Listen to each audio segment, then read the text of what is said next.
Now here's a map showing the area around the Capitol Records building where Millennium Hollywood proposes to build out-of-scale towers. Now let's look at the location the Millennium's geologists show for these towers. Wait a minute. I thought the towers were going to be around the Capitol Records building, but this shows them to be north of Yucca almost to Franklin. I wonder how or why they would make such a major mistake. I'm beginning to see it now. Here's a map showing the Hollywood Fault is found in the California Geological Survey.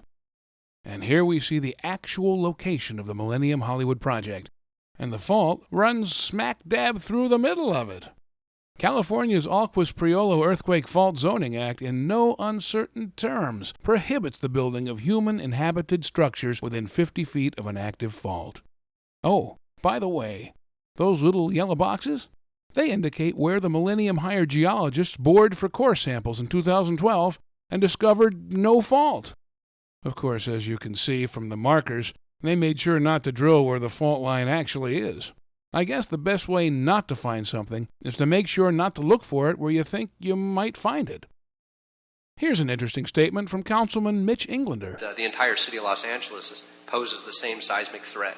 Every part of the city, regardless of the underlying geological and soil conditions, and that, in fact, these faults and thresholds, whether active or inactive, in fact, pose a significant risk, and the entire city of Los Angeles is at that risk. In fact, it's been further stated by the experts, Dr. Lucy Jones of the U.S. Geological Survey and others, that it's not a matter of if the big one hits, it's when. That sure sounds like an argument to never build anything in Los Angeles again, especially a 39-story tower right on an active fault line. But then, he voted for the project.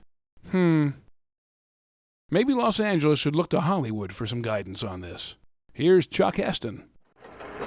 Now, the motion in this model was programmed from the actual recorded ground motion of a 6.2 earthquake, Long Beach in 33. Now, a magnitude of 8 would produce a motion. What's your point? Bill, we live in an earthquake zone. What can I tell you?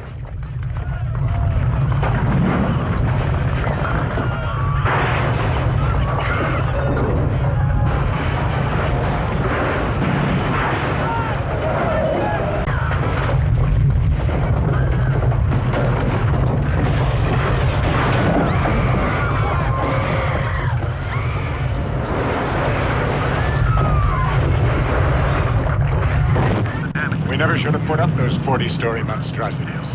Not here.